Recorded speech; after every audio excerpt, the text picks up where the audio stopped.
Thanks for tuning into the Hidden Tracks podcast. You can find us wherever you find podcasts or listen to music. When you have an opportunity, please give us a 5-star review, write a little note, tell us how we're doing. We really appreciate it. It helps us keep this thing going. If you want to reach out to us, you can find us at Facebook at Hidden Tracks. Instagram is at HiddenTracks99, and if you'd like to send in submissions or talk to us or give us any feedback about what we're doing, our email is myhiddentracks99@gmail.com. Thank you so much again for tuning in, and I hope you enjoy the show.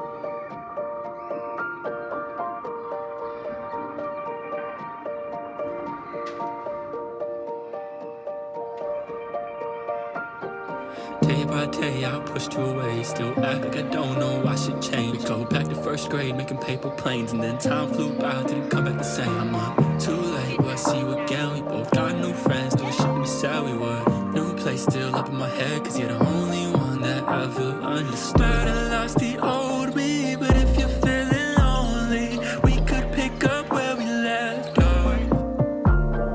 Watching while the phone rings, I keep getting cold feet. Thinking without me your best dog. I don't know how to be there, but I don't want you thinking that I don't care. Broken bridges, I'm still trying to repair. Forget whatever happened, leave it in the past tense. Maybe I'm just a bad friend.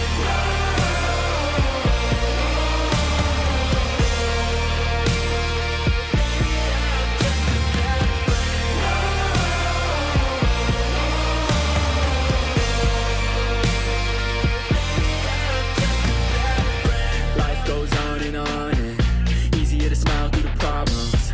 I know that'll never help me solve them.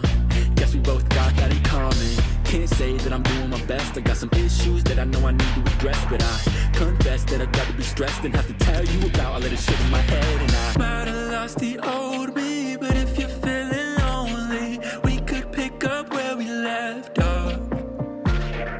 Watching while the phone rings, I keep getting cold feet. Thinking without me your best dog. I don't know how to be there, but I don't want you thinking that I don't care. Broken bridges, I'm still trying to repair. Forget whatever happened, leave it in the past tense. Maybe I'm just a bad friend.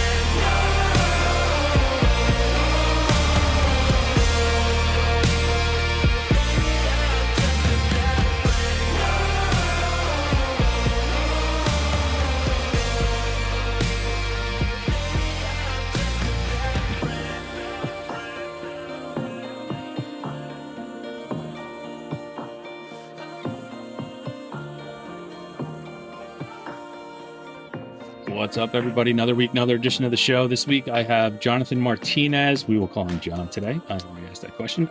But he has this awesome persona known as Presence. It is everything you want it to be. So if you are into music, you should like it. Because I do, and I'm into music. So, John, welcome to the show, man. Thank you so much for coming on. That was high praise. Thank you. I appreciate you having me on and saying all those kind words, man. It's my pleasure, man. When I hear something that I like, it's hard for me to say no to an interview and help an artist get music out there. That, I mean, we'll start real simply here. I mean, Tears in a Mosh Pit, your album came out October 4th and been bumping it ever since. Let's talk about the process to finally getting it fully done and out into the universe. I mean, how do you feel now? We're a couple weeks past that. How do you feel about that, the album being in the universe and people being able to either give high praise or shit on it? I mean, that's the whole world. So there's nothing in between anymore. So yeah, I feel relieved, honestly. It's like when I wrote it, there was a weight lifted off my shoulders, and then releasing it was, all the weight completely off. Um, I think I just sat on these songs for so long. I mean, I wrote the album last summer, and I was ready to put it out right then. Obviously, that's, not how things go. But I wish I could have just put everything out right away. And so I've just been sitting on them, and there's been this slow burn of anxiety inside of me as I sat with them longer and longer. And so having them out, it just feels nice to for people to be able to hear the songs and to hear the praise like from you. It's this breath of fresh. It's a relief, to be. It's like, okay, people like the record, people like the music. After sitting on it for a year and being like, are people gonna hate this? Yeah. Well, it's kind of nowadays too. It's like it's that double-edged sword where we live in a world where if you create something, it is possible to get something out immediately, right? Yeah. Between the Yeah. internet and streaming, it's so easy to get things out. But when you are an artist and you're cultivating things and you're working with other people, producers, labels, things like that, and then you have to sit on something for so long. I mean, did you feel at any point that maybe what you had already created in your mind when it finally came out would be a little stale? Or was it like, okay, I finished that. Have you already started going on and working on something else? I've definitely been working on other things since making this record, but I'm still so proud of all of these songs that having them all released, especially just given what they meant to me when I wrote them, I feel like they were this breakthrough for me as an artist. Um, there was no like feeling of like, oh man, I'm like past this sound, or I'm not in love with the music anymore. That wasn't the feeling at all. It was more just like stress because I have anxiety in general. Um, but uh, the music when I wrote it, it like I said, it was a weight lifted off my shoulders, and so to be able to finally share all these songs and this body of work as a whole with people, I'm just super grateful for it. So I'd like to get your opinion on, especially nowadays when it comes to algorithms and playlists and genre labeling, how there's so many subgenres. I mean, where would you categorize yourself? Because I've already described you to other people in my own terms, but like if you had to describe yourself as an artist to fit into some subgenre or genre label, where would you place yourself? Oh my gosh, I honestly never know how to answer this question either, because I just feel like I just write songs about my life. I just try to tell a story through my music. I've always categorized myself more as a songwriter than anything else, and I think it was easier before to put me into a little bubble as like a niche artist. That okay, this is like he's a lo-fi rapper, he does the sad boy rap thing, whatever. But I think as I've tried to evolve as an artist, I really um, I just want that title of like songwriter to stick with my name, honestly, and for that to be able to move through genres seamlessly, whatever that means, whether it's rock music or rap music or pop music. I really focus. I mean, I build every single song around the stories. Every song I write, it starts with a story. We build the lyrics first, and then I build production around that story based on the feeling of that story, how I feel about it in this current state. So songwriter first and foremost. Genre wise, I mean, we've thrown around titles, me and my friends and my team in the past. I landed on like hyper punk for this one.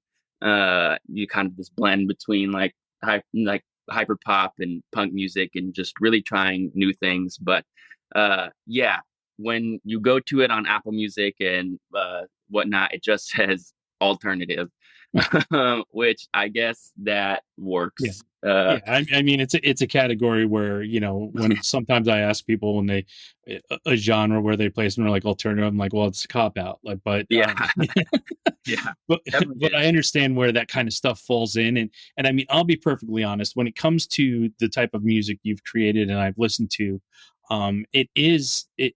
I feel it has like this little niche category, and I mean, as soon as I heard it, my first thought went back to Joseph Mulhenry of Nothing Nowhere. I was like, and Oh listen, yeah.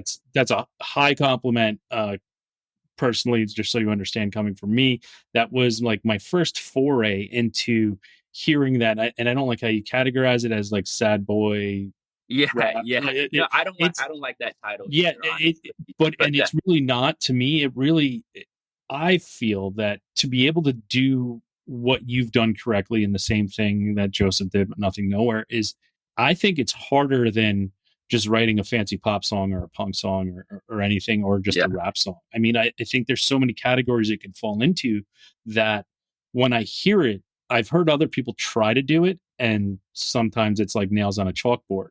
yeah, And that's why, like, when I heard yours, I was like, okay, this is done properly. There's thought behind it. There's thought yeah, within the lyrics. It's not just someone, you called yourself a songwriter, and it's definitely true because there are lines in your songs. And I'm like, yeah, no, he's sitting there being like, writing shit down, being like, okay, this is my thought right now. This is what I'm going through. And I can feel that come through. And other versions of the style of music that I've heard, I'm like, yeah, this is someone just trying to fucking do something and they can't do it correctly. So, yeah. like, I move appreciate on that to a lot. something else. Especially the comparison. I listened to Nothing Nowhere a lot when I was in high school, so I appreciate the comparison.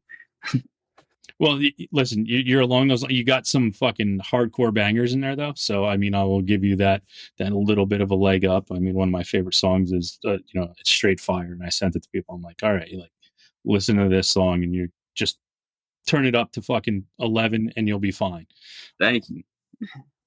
So let's start, let's start early in life when music kind of started to take a hold of you. Like, did you grow up in a musical household, or do you kind of have like a specific moment where you heard music for the first time, where you kind of like stood up as a kid and was like, what is this?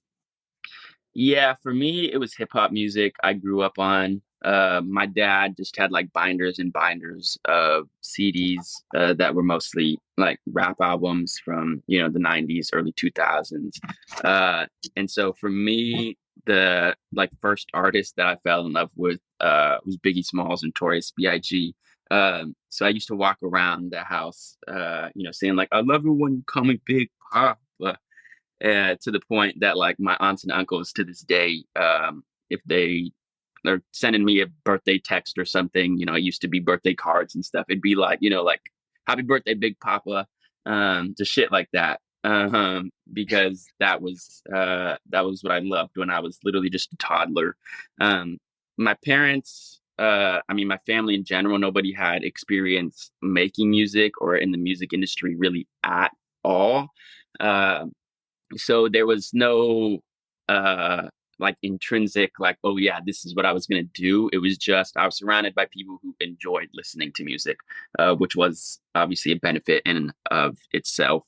And then when I was in grade school, I joined like choir. I was like singing in church. And then yeah, as I got older, I was continuing to. It was pretty much all just like in church. I was singing on Sundays and whatnot, and then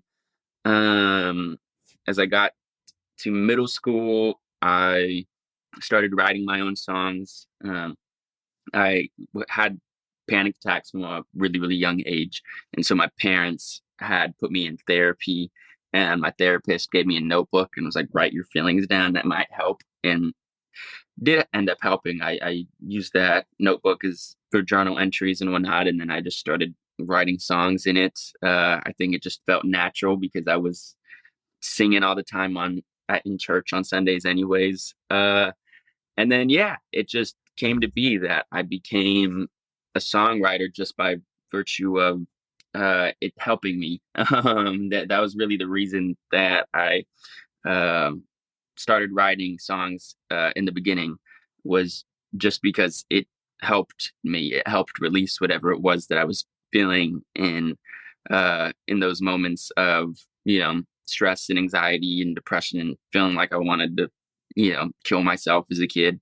And so those things obviously carry over to this day now, where I realize the stuff that people tend to want to hear from me is stuff where I do just say my full honest truth and spill my guts out on a track. So it still is a healing process for me. But yeah, that's how it all sort of started and came to be.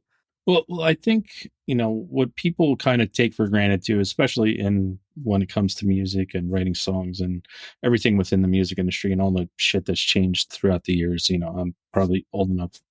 I can pretty much guarantee I'm old enough to be your father. But there's, there's many times where throughout my life there's been music that's come out, it's been popular, and the songs mean absolutely nothing. Yeah. And for me, a lot of those songs that mean absolutely nothing, and they don't there's no rhyme or reason, like the lyrics make no sense, and it doesn't make sense to people, and like it doesn't make sense to anywhere. And that's where I think like that it doesn't last, and you can kind of tell when you get um, some truth and honesty in lyrics that things will sit there and stay.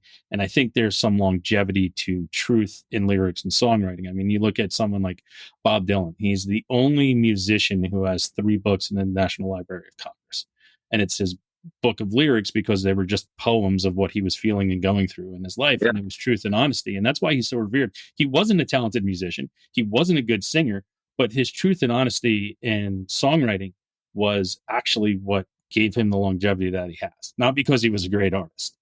Yeah.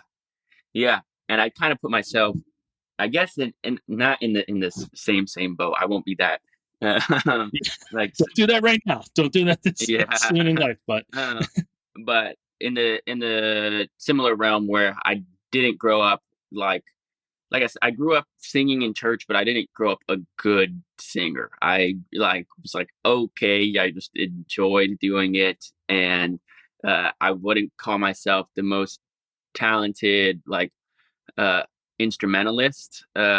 Luckily, I know what stuff is supposed to sound like in my head. I can hear it in my head. I just luckily now I know people and have friends that I'm able to be like, make this thing sound like this. Um, but uh, I didn't grow up, like I said, didn't grow up with family who did music. So I wasn't, like playing guitar or playing piano or learning music theory when I was young. I just listened to music. And so I knew how I wanted stuff to sound. Um, but yeah, I always just prioritized the songwriting above all else. so, other than performing in church, right, where you kind of have this congregation and it's a small family and people know you, when was like the first time that you actually performed in front of a room full of strangers that no one knew you and heard what you were going to sound like? And do you remember that feeling? Yeah, so there's like a few benchmark moments. Obviously, yeah, there was the church stuff, and then there was when I was in high school, I ended up going to a performing arts school, and so there was definitely opportunity throughout my teenage years to perform. Obviously, there's stuff for the school, and then there was kind of bigger events that were for people to come to, and yeah, that was always nerve wracking. And then really like my first own like full set of songs, like playing. It was not even that long ago. It was like 2 years ago. I was opening for two other artists. Um, so I was like the very first person performing out of three, and I just it was only performing like a handful of my songs. Uh, but I do remember the stress that I had before that, especially because I had no idea what I was doing. I just kind of went up there with some tracks and spilled my guts out, and I was terrified of how people would respond. And then when people came up to me like crying afterwards, I was like, okay, I think I did okay. I did what I'm supposed to do. I know for me, like I said, I just try to pour everything I have into the songs, into the music, into the lyrics. And so performing, I try to do the same thing. Really just put everything I have and almost put myself in this headspace where I'm like living through the songs again while performing, uh, which obviously takes a little bit of a toll on me, but it's performing songs. It's not, that crazy. And it's been worth it in the opportunities that I have had to perform. Um, there's always been at least one person to come up to me crying. And that's kind of my benchmark because I think for me, I make the music from a very real place. And to know that somebody is able to connect with it in such a powerful, such emotional way, um, always means a lot to me. But yeah, I still get stressed out every time before and after I perform. That doesn't go away for me, at least. But yeah, yeah, there's a couple benchmarks in there, and they're all kind of similar in my head, which is funny enough. Yeah. Well, let me ask you how, and this is where truth and storytelling comes out, and as someone who deals with the same stuff that you deal with on a daily basis between anxiety, depression, things of that nature, how and a writing process can be cathartic, performing is cathartic, but it's those moments in between. I mean, how do you find yourself to deal with those in between moments? Because those to me, and that looking at myself in life and everything, that is the hardest part. Like when I'm talking to someone like you, I'm totally fine, but it's the minute you hit stop record, it's the minute you get off the stage, it's the minute you're done writing things, it's things like, how do you deal with those in between moments right now in your life? I still just write, honestly. Like for me, it's putting at least even just verbalizing whatever it is that I'm going through. I think helps me process it a little bit better.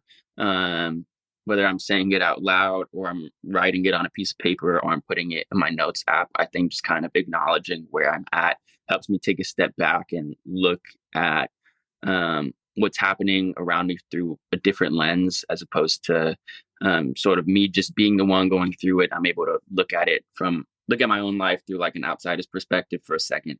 But So yeah, you do take the time when you write something, when you're going through a moment, let's say, and you write it, do you take the time to just go right back when you're done writing it to read what you just wrote, to kind of put yourself in your own position?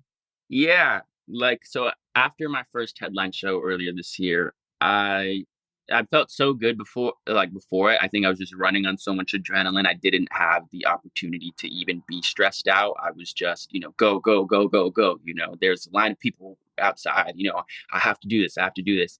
And then I went out and I left it out all out on the stage. And then even afterwards, we got to tear down, we got to clear out of there. So, taking everybody's instruments back to their cars and stuff. And so just going, going, going.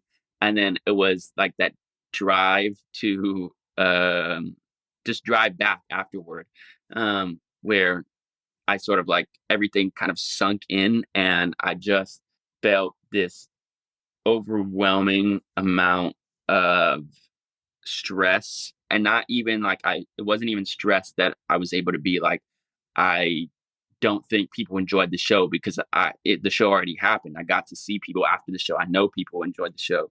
It was just like all the feelings that I didn't deal with before, because they Yeah. were kind of all masked by this adrenaline, just kind of all hit me at once.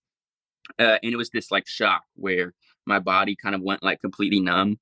And I had met with like my band to go get dinner, and I like was not able to eat, and then I kind of was just like this shell, and I was just like kind of shaking under the table. Um, and I ended up like just going to the bathroom, and because I thought I was going to throw up, and I wasn't able to throw up. But then I just took out my notes app and I just started writing down, everything that was like going through my head. And so that was, the feelings of like stress and anxiety, and then my mind would wander, and then somebody would go into the bathroom, and like somebody was like randomly like singing in the bathroom, and I made note of that while I was just writing everything out that was going on inside my head. Because I was just sort of like, I needed to release this emotion somehow. And that still does help me to this day. I was able to write that and then read it back and kind of like chuckle even as I was going through it. And so I was able to go back outside, and then I was just like, I'm not gonna be able to drive myself home. Can you drive me home? Because I still am going through this. But I was able to, because of that, calm myself down and then just knock out, fall asleep, and then wake up okay. But yeah, it's that release of emotion through writing that I still um that's still my method to this day. Yeah. Yeah. Well, that's great. Don't lose that. And, at some point, speaking from experience, at some point that will not always be the solution. So as my suggestion to people is yes, you have things that help you get through, but start to work and finding some other things as well. Oh yeah, absolutely. And I mean, I've definitely found a community of people that I think just having good people in my life in general. It's a huge help. Yeah. Yeah. All right, let's find let's try to move on to some other things, but I appreciate you being forward and honest about the question that I asked. So I do appreciate that, and I want you to know that I do. Thank you. Now, besides being in performing arts and growing up listening to Biggie from your dad and stuff, like, do you remember the first time you went to a concert that like wasn't church or your performing arts school? Do you remember the first concert you ever went to? Yeah, so the first concert, ironically, I mean, it wasn't church. I don't know if you know Lecrae. It still was like, I guess, quote unquote church-y. Not really, because Lecrae sits in this like interesting bubble where he's a hip hop artist and he's Christian, and so it was like Christian rap, but it wasn't the like kind of corny, I don't know, that you might associate with it. But yeah, Lecrae, it was still in that realm. But that was my first like real concert. It was at what I think it was, I want to say it was at the Palladium. It was Yeah. at the Hollywood Palladium. Um, And did you pick that to go to? I did, yes. Okay, Yeah. cool. So that was like the first concert that like I like really wanted to go to, and I went with my dad and a friend of mine. And Yeah, I was in like sixth grade, and so yeah, I went to, and then I went to a lot of NF shows when I was um like younger as well, like 13 years old. I probably went to like an NF show, and for me that was an artist as well who uh, I I appreciated how open and honest he was in his music, uh, and I think that encouraged me as well on my journey through songwriting. Nice. Do you have a show that you got to see that stands out to you, like that so far in your life, it's the best show you've been able to go to? And I know it's a tough question because usually for me, it's the last show that I saw, but Yeah, but is there one that just like stands out right now in your life? You're like, man, that was the greatest, like something you'll never forget about it. yeah. For me, there was a show I went to that was Role Model, and it was Montel Fish opening for Role Model that really stood out to me, even as an opening act. It was just sort of him with a spotlight on him, and it was just him and his guitar, and it was so raw and uh, and emotional, um, that I don't know, something like really moved me that night. Um, that was a few years back, and then Role Model came on after, and he's like this, happy-go-lucky pop artist, and so it was this cool contrast of like in the opening act, everybody's including myself, is just so drawn in by what was happening in this like emotional uh, pull that Montel Fish had on stage, and then Role Model came on stage, and everybody was sort of able to like dance off all those feelings that they had just conjured up. And I think, yeah, that sort of duo of artists back to back, that was really cool to see. And I think, honestly, like I was saying about NF as a kid, that helped me, I think, grow as an artist, as an adult, seeing that, because I was like, oh, maybe I could take a little bit of inspiration from both of these guys, if it works in this setting where it's like one show, two different artists, completely different feelings, and people are still engaged with both. Maybe I could actually do both in my music, where I think for a long time I felt stuck in this bubble, where it was like I had to make a certain type of music.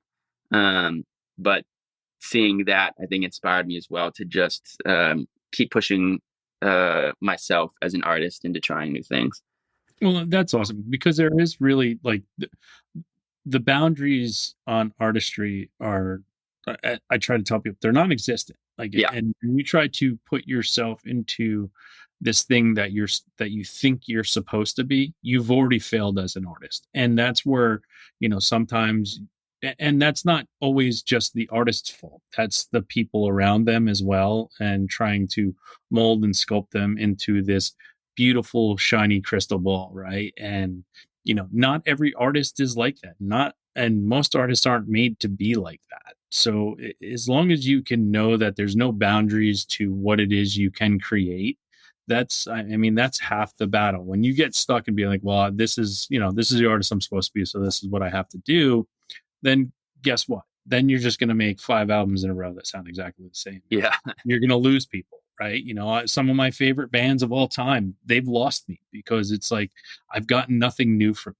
You haven't tested anything. You haven't pushed anything. You pushed in the early beginning of your career, and now 5 records later, you haven't done a fucking thing to engage me. So, you got your little pocket of fans who are always going to love that sound, but the people who truly love what you were doing, you kind of lost them. So, always understanding that there's no boundaries to artistry is a big deal. And I'm, at a young age, I'm glad that you can understand that and feel that, hey, I'm going to try this and I'm going to make it work because I know it can. So Yeah.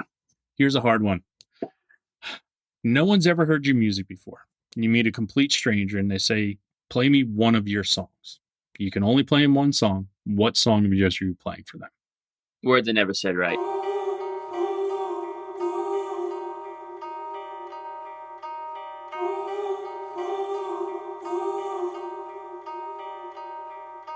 Devil on my shoulder tells me that it's over. Even though I lost you, feel a little closer to you. Lock myself inside my room. If I'm right, then I'll see you soon. Gotta make it through.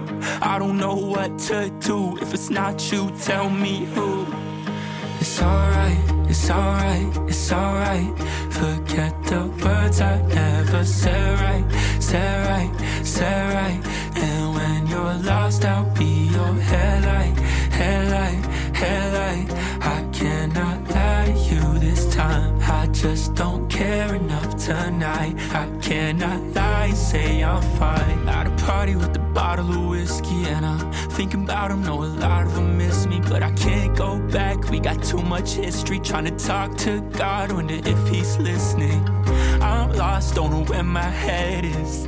It can break me if I let it, but deep down, know I'm still protected. Cause now I wear myself on my necklace. It's alright, it's alright, it's alright. Forget the words I never said right, said right, said right. And when you're lost, I'll be your headlight, headlight, headlight. I cannot lie to you this time. I just don't care enough tonight. I cannot lie, say I'm fine. I'd rather take that toll than never let them take my soul. I've never felt so low. Guess lying to myself is getting old. Letting go of all I know. Behind the wheel, I'm all alone, yeah. Full speed down a one-way road. Guess I don't belong here anymore. It's alright, it's alright, it's alright. Forget the words I never said right, said right, said right. And when you're lost, I'll be your headlight, headlight, headlight. I cannot lie to you this time. I just don't care enough tonight. I cannot lie and say it's alright, it's alright, it's alright. Forget the words I never said right, said right, said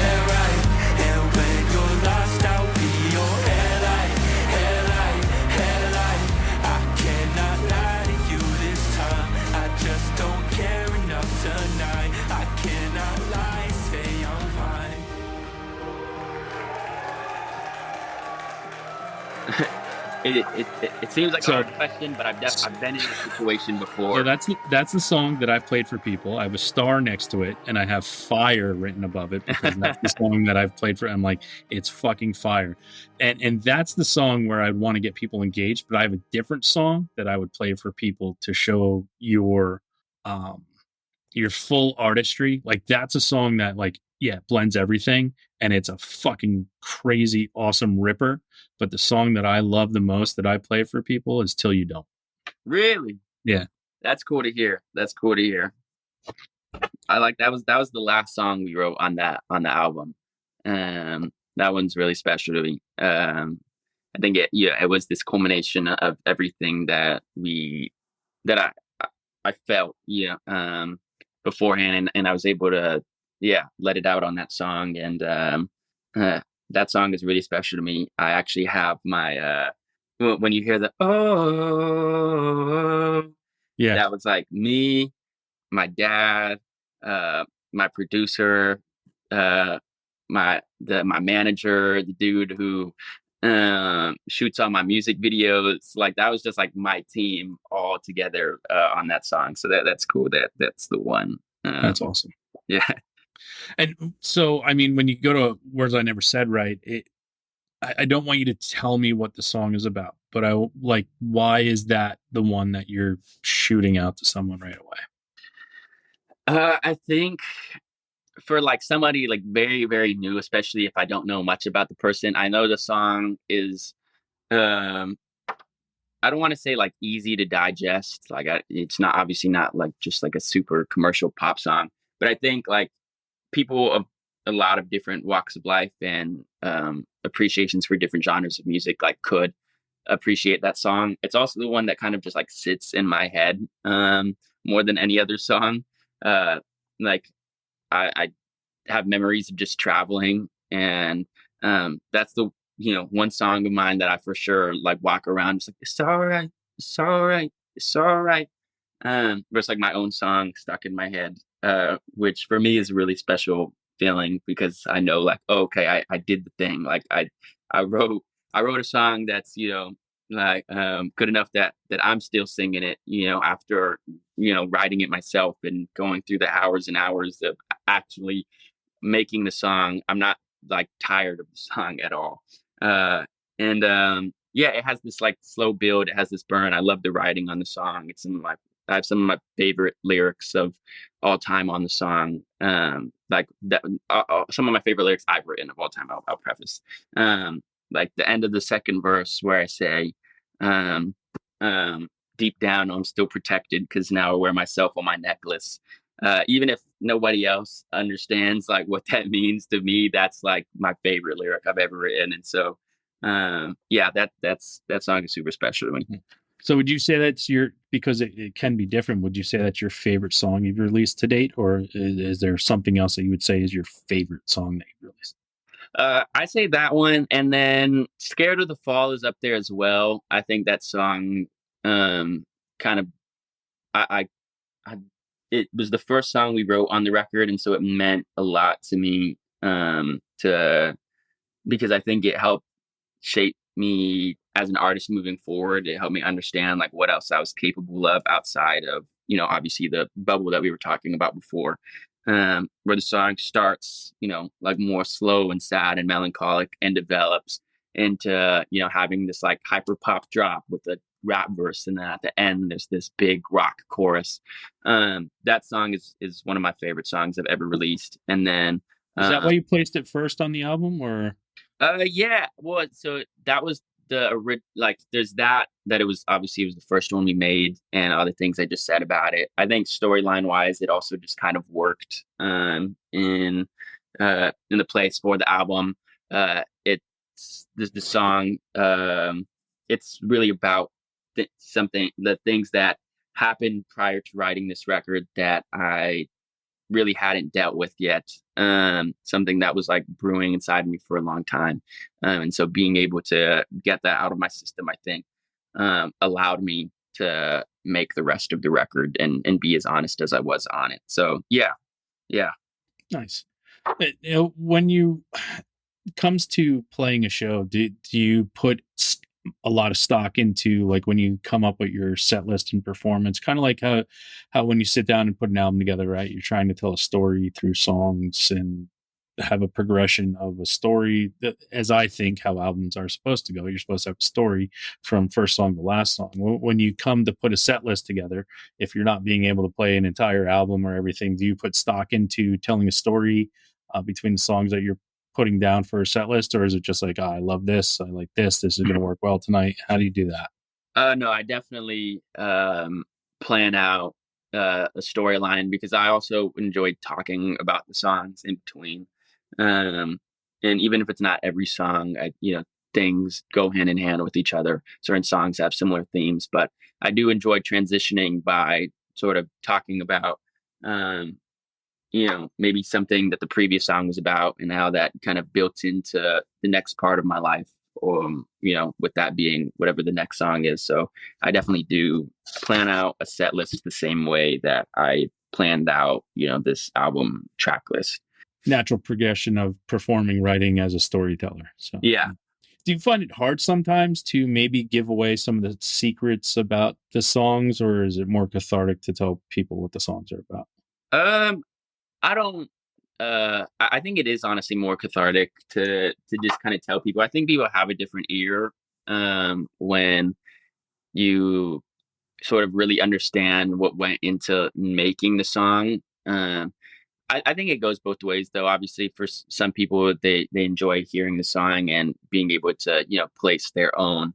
Um, Yeah, that's yeah, my, that, like, I asked that question because my thing a lot of times is like, once you've put that song out into the universe and it goes into the ether, guess what? It no longer belongs to you, and whatever meaning you wrote it for, it means something different to me. So sometimes I don't want to hear what the song's about because I've took my own meaning. Because again, now I own that song. You don't own yeah, that song anymore. You wrote it, yeah, but it's now mine.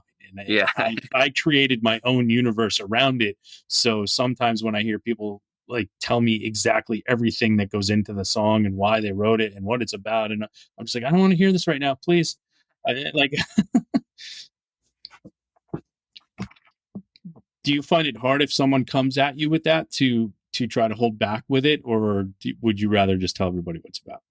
Um, I I don't necessarily think like, if, like, you had said earlier, like, don't tell me exactly what the song's about. So I refrained from saying exactly what the song is about. So I mean, if somebody doesn't want to know that, uh, I won't tell them. But I also have no problem like sharing what the song's about. For the most part, some things in certain songs are a little like too personal, where I'm like not going to dive completely into it.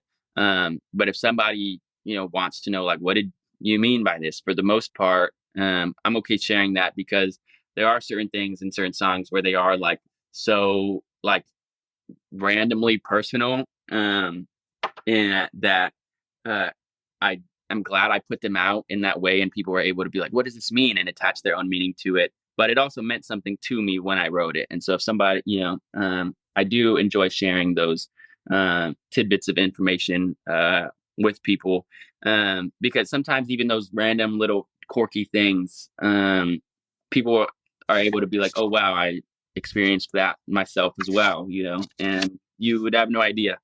Um, so yeah, um, Well, I that's would, why yeah, sometimes I say, though, remember, people's like, there's still only three people in the world that know the formula of Coca-Cola, and it's still one of the greatest fucking cold drinks for some reason ever.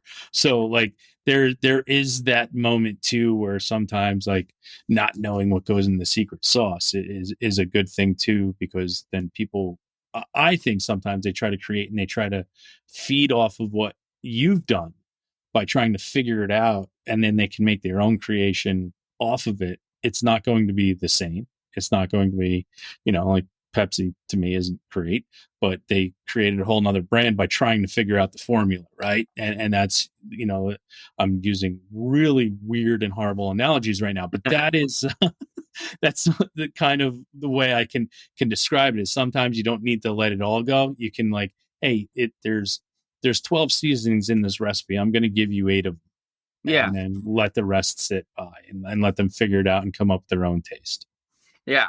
I don't mind if somebody wants to draw inspiration from what I do, though. That's the thing. If somebody's able to hear, like, "Oh man, use writing as a means of getting all your feelings out, and it helped you. And I'm able to be like, yeah, these are things I wrote about. Maybe that, a starting place for you. You could think about things that you went through, um, or if that's how they're interpreting what I'm saying, like go for it. I think if I could inspire anybody else to create something, that is, I mean, that's part of what makes this all worthwhile. I think like art in general, it's, um, we all have our own things that we need to say, but you also grow as a person and as an artist, and uh, yeah, just in general by experiencing other things around you, and understanding that maybe there's a different way to do things. Yeah, so I wouldn't mind if somebody wanted to make their Pepsi to my Coca-Cola, to be Yeah, honest. that's awesome. Yeah, I mean, you just mentioned the word a couple times, inspiration, and that's where, I mean, other than looking inward and pulling from your own experiences, what is where do you draw a lot of inspiration from when it comes to creation? um, I mean, like this whole record was really like real stories about my life. So that was the main source of inspiration, was just things that I went through. Sonically, it's just things that I enjoy. Like there's, obviously I'm like anybody else. I enjoy listening to music. And I have my own ideas all the time. There's certain things that just brew inside of my head. But I can't not acknowledge that obviously those ideas brew from just things that I've heard in my own life as well. And so, yeah, there's a lot of artists that I draw. I mean, I really do listen to a shit ton of like different kinds of music. So I think that's why you end up with this album that's just an amalgamation of everything. You have the rock songs and the rap songs and whatever, because I listen to all of those kinds of music. Um, but yeah, in general, I mean, the big thing, like I said, um, is just my life, because all these songs really do start with the lyrics. Maybe that, obviously we have little chord progression going while writing. Usually like my producer sweaters, he'll be strumming while I'm, talking about a story out loud and coming up with lyrics. Um, but we really do like build around the lyric and then dive into production afterward. So the inspiration is the things that are happening in my life, and then the song itself is sort of built around how that story makes me feel. Yeah. Yeah. Now, in your life, do you have an artist or a band or something that is, I look at it as a band, an artist that never lets you down. It's something when you know you need something, but you don't know what it is, whether you need to laugh, cry, be happy, whatever it is. But an artist that you constantly turn to that never lets you down when you need to listen to something. Yeah, Gene Dawson. Gene Dawson. His album Pixel Bath in particular, for sure. Nice. I love how fast you got to that. Now, is there an artist? And I throw this question out there a lot, and I understand when there's points in your life where you no longer give a shit what people think about what you listen to. But I always say, if you get caught listening to something, there's that 1 millisecond where you may be a little anxious that someone caught you listening to it. That yeah, after, I just told the story the other day. Someone walked into my store and I was blasting Jamiroquai, and they're like, "What the fuck?" And I'm like, and yes, at first I get that 1 millisecond, and then I'm like, "Yeah, fuck you, Jamiroquai is great," but that 1 millisecond always holds you. So like, I call it a guilty pleasure, but Yeah. everything's just a pleasure. But do you have like an artist that like you listen to and you'd be blasting it, and someone would walk in, and for that 1 millisecond, you'd be like, "Oh shit." I'm trying to think at this point. At this point, I kind of have no shame. Um, like I was blasting "Call Me Maybe" by Carly Rae Jepsen like yesterday with just no guilt in like my heart at all about it. Um, I'm trying to think if there's like anything really, because yeah, I listen to the commercial pop stuff for sure as well, with no guilt at all. Um, I agree. I mean, I like such different music, I think, than my family in general at this point. Like, I still enjoy the stuff that they do, but I also enjoy just a bunch of like random stuff as well. So I Yeah. just kind of had to get used to like playing music that people might turn like, like give a side eye for, uh, and be like, yeah, it is what it is. It's good music, Yeah, So good song's a good song, no matter who does it. yeah, That's exactly. that's all. I was at a music festival a couple weekends ago out in Vegas, and it's a emo punk rock hardcore festival. And I saw two different people with a Carly Rae Jepsen shirt on. I was like, I'm like, if that's not punk rock, I don't know what is. No, real. All right. If here's a tough one. World's gonna end in 5 minutes. Okay. This is hypothetical, but world's gonna end in 5 minutes. Meteors crashing into the earth. You can only listen to one song and one song only. What song are you listening to? I'm not listening to a song if the world is ending in 5 minutes. I'm calling my mom. I'm calling my girlfriend. All right, I love you guys. You have to listen to one song, okay? I'm putting it. Let's say they're all right next to you and you're all hugging, but you have to listen to one song. What song is it? We all have to listen to one song. Oh my gosh. So like if I only had one song to listen to for the rest of my life, what would that probably okay, I guess the answer would be different if it's just myself or if they're all with me. But if it's just myself, probably Power Freaks by Gene Dawson. On that album I mentioned as well, Pixel Bath. That song means a lot to me, and I think it's there's enough going on in the song that I wouldn't be bored of it. I wouldn't spend the last couple minutes of my life bored by the end of the song. No matter how many times I've heard it, I'd still be engaged with the song, and so I'd go out at least with that.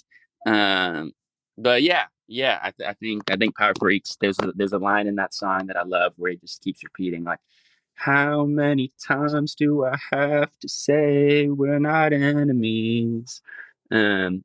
Which very therapeutic for me to listen to. So yeah, that would be my one song if I was if there's a meteor coming straight at me and my only option is to listen to a song, that's going to be the one. Like I had to force you into it. Yeah. All right, I'll try and force you into another answer here. Okay. You live alone, but you have all of your own prized possessions, musical prized possessions. Fire's happening, and you have one piece of music memorabilia or music oriented stuff. What is that one thing that you'd be saving from that fire? I don't know if I'm attached to my stuff that much. Listen, it's not a bad thing. Yeah, I feel like I'm just trying to get out of there safely. Fuck the stuff. Like, like where's the door? Maybe grab my my computer, my like MacBook, just so I have my all your files, all my files yeah. on it. I think that'd be the main thing for me. Fucking iCloud, man, iCloud. Let's do it.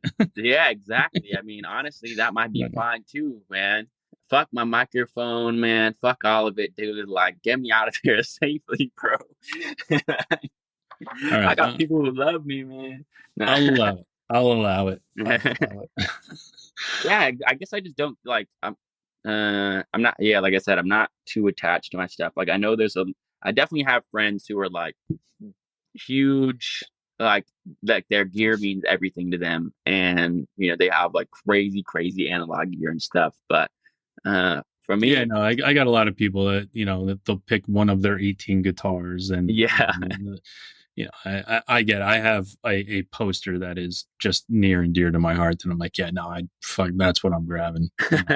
So, but listen, man, I don't want to keep you here all day. I've had a lot of fun so far. We're going to move on to our final segment here in a second. But before we do, I would love to give you the opportunity to tell everybody how to find everything that it is you're doing. I mean, we'll blast it out when the episode premieres, but like right now, tell the fans how it is to find everything that you're doing, all your handles in this crazy fucking social media world that we have to be a part of for some reason to get our shit out there. But now's your opportunity to tell everybody how to find. Presence on everything. Presence. I always gotta preface that to people because for some reason people think my name is Presence, like I'm giving you a gift or something. But maybe my music can be a gift to you. I hope so. My music is on Spotify, Apple Music, YouTube, everywhere else that you might listen to music. I'm sure it's there. SoundCloud, Napster. Even if you want to pirate it, I don't care. Go for it. As Just long as you listen listen to to it. the songs, yeah, I'd appreciate it. I pour a lot into these songs, and so I hope that if you're hearing this and you're able to go find it, that you're able to appreciate it. Yeah, that's pretty much it. Awesome. Well, our final segment is our weekly threes. It is 3 things that we're listening to right now that you would like people to check out. You give your 3, then I give my 3. Oh, I like this. Okay, I go first. You said. Yeah, you go first. You tell me 3 things you're listening to that you would like people to check out. Doesn't Okay. matter if it's old or new or whatever. Just 3 things that you're listening to that you'd like people to hear. All right, I'll give you a couple albums. I keep mentioning Gene Dawson, but yeah, artist that I love, and he just released a new album a few days ago on Friday. So, Glimmer of God. Been listening to that album on repeat the last few days. Roy Blair. I've been listening to Graffiti, a mixtape that came out a few years ago, but is now finally on streaming by Roy Blair. I have been listening to that record nonstop as well the last week. And final third thing, this is where it gets tough because it's like, man, I only get like 3 options. You only get 3 options. I only get 3 options. Let's see. I've been listening to, I guess because I just went to his show. I definitely was listening to this album a lot before then and since then, before to try and memorize all the lyrics since because I appreciated the show so much. Is Omar Apollo's album, God Said No. Nice. Yeah. Now let's hear your 3. Okay. My 3 for this week. My first one is a band called Jam Poetry. They have an album called Pass It Down. They're like one of emo-ish. I hate having to throw labels on people, but just so you know what you're getting into, from New York City. Got an emo tinge to it. Number 2 is a band called Dagwood. They have an album called Pollyanna Visions. They're an indie band out of Connecticut. Really awesome. Check it out. And last but not least is one of my bands that has shown up here a lot in my life has been Superdrag. Been a huge fan of them for a very long time in my life. And the singer, John Davis, just put out an album, a solo album under the name John Davis, and it's called Jinx. And if you love that power pop with some feeling to it, John Davis's Jinx is really one that needs to be heard. So those are my 3 for this week. Hell yeah, I just added all of those to my library. So Awesome. I was listening as well. Well, John, I just want to say thank you so much for having an open and honest conversation with me. Thank you so much for sharing with me. What you do is not easy, and it's why I want your story to get out there. Everything that you do and everything that you put into it, a lot of people nowadays take for granted with how easy it is to just listen to something and forget about it. I appreciate what it is you do. I appreciate who you are, and I appreciate your artistry. And, it's just a big heartfelt thank you for what you do and just for being here today with me. I really appreciate it, man. It means a lot to me. And thank you so much for talking with me as well. I appreciate these conversations just as much as you do. Well, thank you. And everybody, you know what time it is now. It's time to go out and listen to Presence and have a great fucking time. Yeah, let's do it. Have a great fucking time.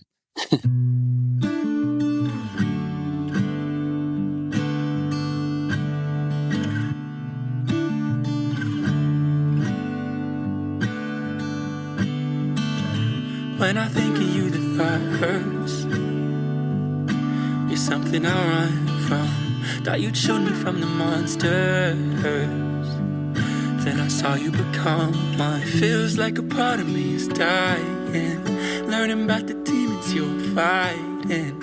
I don't wanna hear about your vices. Just go. It never crossed my mind. Even the moon has got a dark side. Used to look up to see the glow. Guess you know what you know till you don't.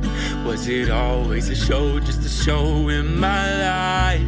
How did you hide it in plain sight? You were a wolf in sheep's clothes. Guess you know what you know till you don't. Was it always a show, just a show in my life?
Thanks again for tuning into the Hidden Tracks podcast.